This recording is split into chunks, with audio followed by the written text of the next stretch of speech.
This interview was recorded as part of a session titled Perspectives on Societies and Inclusivity, a Community Dialogue.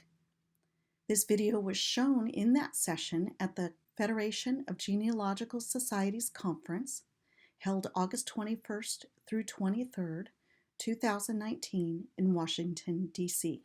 The session in community dialogue was facilitated by Linda Harms Okazaki, Joshua Taylor, and me, Colleen Robledo Greene.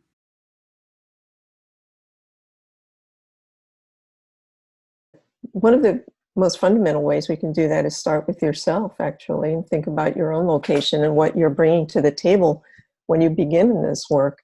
Think about your location, think about your own historical context.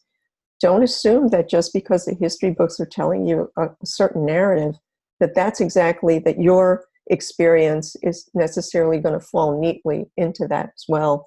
One of the things we're learning with genealogy is there are many, many different microhistories, many different experiences, and the nature of that experience and how we interpret it brings a lot of questions to the table. One way, there's been a lot of anti-racist coursework online. There are websites like the Anti-Racism Digital Library, for instance, or look at the Equal Justice Initiative. Places like this really help people to kind of deal with the kind of really dark side of American history, which a lot of us have in our past, and we're still grappling with that. I myself, through what I've learned from documentation and DNA tests and everything else, has given me a real shift in understanding my position as a colonized person, as Borinquen Taino, as someone with all of these different histories and these ancestors that I'm still dealing with, because a lot of the history I learned was a suppressed history. So you have even more layers to deal with. When I think about California, one of the things I think about is how the violence that was used in settler colonialism through the Southwest and in California, and understanding that brings us to a more empathic point, and also gives us an opportunity to kind of stop and think about some of the kinds of purposes of narrative, because a lot of what we're doing is building our own narrative, our own stories about what the past is, and what we do with that past is really important.